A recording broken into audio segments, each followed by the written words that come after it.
आज की कहानी है सासू माँ, आप अपनी बेटी को कह दो आपका इलाज करवा देगी। दोस्तों, कहानी शुरू करने से पहले अगर आपने चैनल को सब्सक्राइब नहीं किया हो तो कर लीजिए ताकि आपके पास पहुंच सके हर नया वीडियो।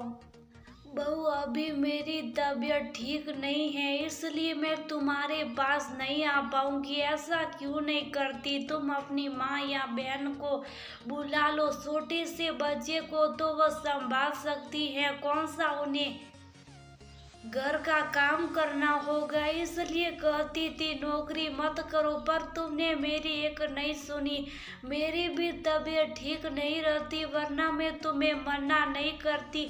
लता जी अपनी बहू नैना से कहती है। नैना बोली, क्या हुआ मम्मी जी, क्या तबीयत खराब है? अगर आप बोलो तो मैं इनको आपके पास भेज देती हूँ या फिर आप नहीं आ जाती, आपका इलाज भी करवा देते और घर का काम तो किसी को नहीं करना। बस मैं चाहती हूँ मुन्ना अभी छोटा, उसे संभालने के लिए आया रखी हूँ तो उस पर बस थोड़ी नजर रखनी, इसलिए आपको बुला रही थी। लता जी बोली, यही तो कह रही हूँ, अगर तुम नौकरी नहीं करती तो अपने बच्चे को खुद संभाल सकती थी। नैना बोली, मम्मी जी अगर मैं काम कर रही हूँ तो वह भी आपके पोते के भविष्य के लिए ही कर रही हूँ। ठीक है, अगर आप नहीं आ सकती तो मैं जबरदस्ती आपसे नहीं करूँगी।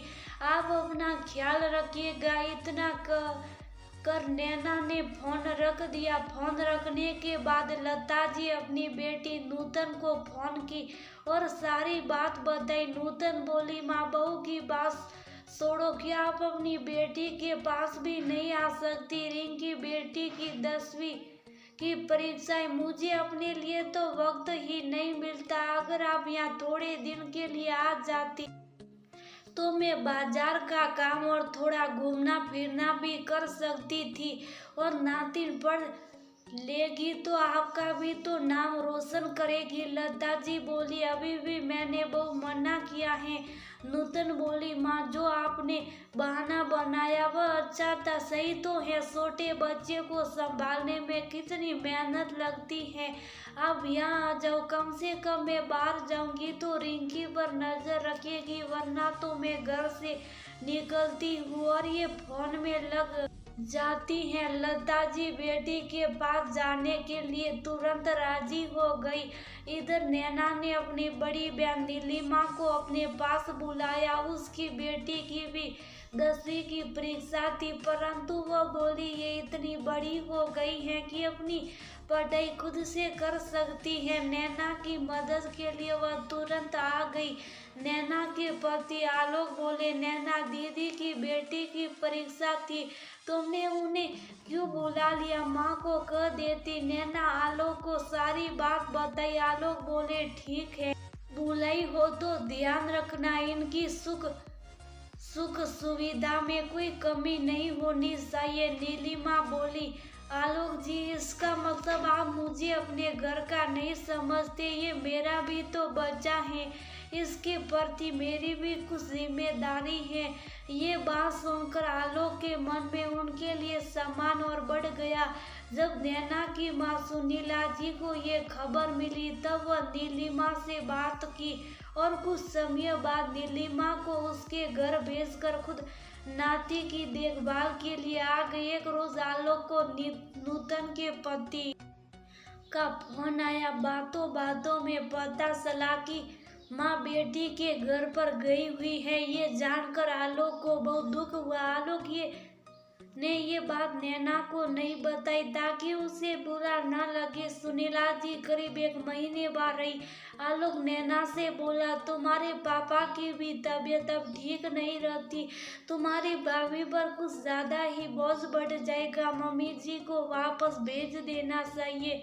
नैना बोली, मुन्ना अभी छोटा है। आलोक बोली, इसका कोई परमानेंट इलाज करना होगा। उसने पूरे घर में सीसीटीवी कैमरे लगवा दिए। सुनीला जी को जाने की इच्छा तो नहीं थी, परंतु अपनी दूसरी जिम्मेदारियों को निभाने के लिए उन्हें जाना पड़ा। कैमरा लगने के बाद दोनों पति पत्नी बेटे पर नजर रख पाते थे और आया भी अच्छी थी तो बच्चे को कोई देखभाल भी ठीक से करती थी। वक्त यूं ही गुजरता गया। करीब 1 महीने बाद नीलिमा की सास जो गांव में रहती थी, उनकी तबीयत अचानक बहुत ज्यादा खराब हो गई, जिसके कारण नीलिमा को वहां जाना था।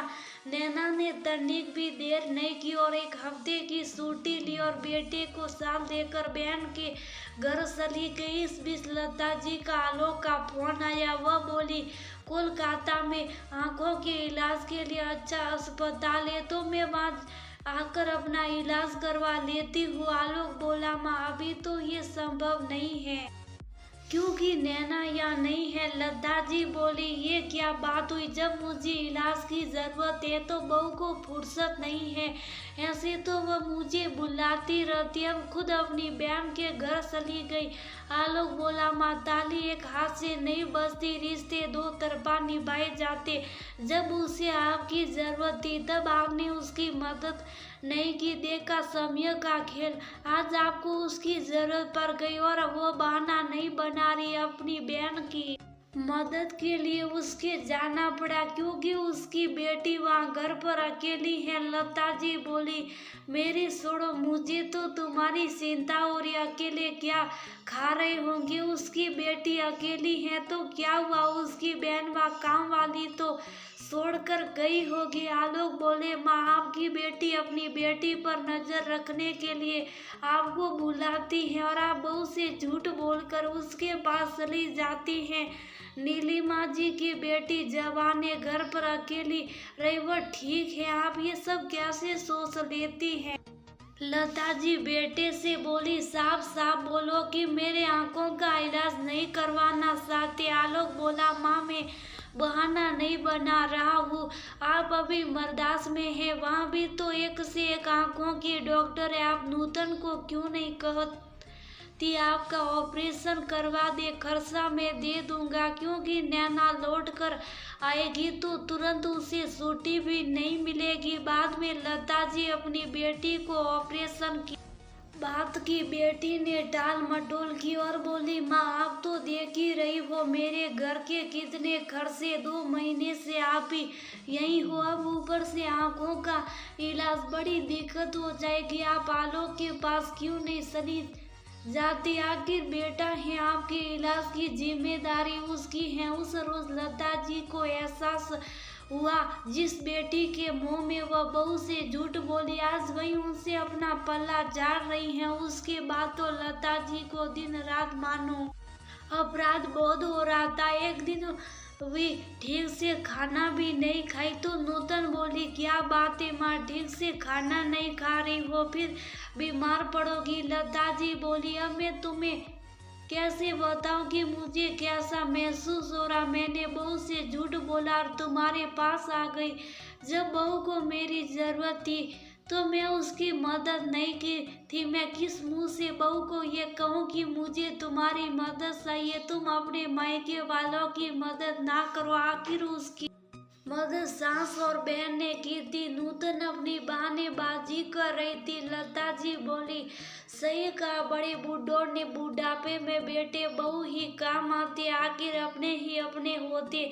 जब नैना को इस बात का पता चला तो वो आलोक से बोली, आप मम्मी जी को बुला लीजिए और अस्पताल में भर्ती करवा दीजिए, ऑपरेशन हो जाएगा। उसके बाद सेंटर से किसी आया को बुलवा लीजिएगा। आखिर मम्मी जी ने मुंह खोलकर आपसे कहा, इसका मतलब है दीदी के घर में वह नहीं रहना चाहा। रही हैं, उनकी मन की भावनाओं को आप नहीं समझेंगे तो कौन समझेगा। आलोक बोले, मैंने तुमसे एक बात छुपाई। माँ तुमसे झूठ बोलकर दीदी के घर रहने चली गई थी। नैना बोली, वह मुझे भी पता है कि मम्मी जी ने मुझसे झूठ बोला था, पर हमारी जिम्मेदारी क्या बनती है। अगर हम भी वैसा ही करेंगे तो हमने और उनमें क्या फर्क रह जाएगा। कल को हम भी सास ससुर बनेंगे तो क्या अपने बेटे बहू से उम्मीद नहीं रखेंगे। आलोक लता जी को फोन किया और नैना की कही हुई हर बात बताई। लता जी को एहसास हुआ कि उन्होंने बेटी के मुंह में आकर बहू के साथ ठीक नहीं किया। आखिरकार बेटे बहू ही काम आए। बेटा माँ को ले आया, ऑपरेशन करवाया। कुछ वक्त बाद नैना लौट कर आ गई। लता जी को अब नूतन अगर बुलाती तो वह कहती, अभी मेरे पोते और मेरी बहू को मेरी जरूरत है, तुम अपने लिए किसी और को ढूंढ लो। अब नैना भी अपने बच्चे के लिए निरसत रहती थी, काम करके आती तो अपने बच्चे और सास को अपना समय देती। जब वह नहीं रहती तो लता जी अपनी दादी होने का फर्ज निभाती। मन का बोझ अब मिट गया, मन में संतोष रहता तो रात को उन्हें चैन की नींद भी आती थी। दोस्तों, क्या आपने कभी सोचा है, अगर हम किसी से झूठ कहते हैं, ये तो मन सवाल करता और रात को वह सोने नहीं देता। बच्चों से गलती हो जाए तो हम उन्हें समझाते, पर क्या बड़े बच्चे के मुंह में कहीं हम दूसरे बच्चे के साथ अन्याय तो नहीं कर रहे हैं।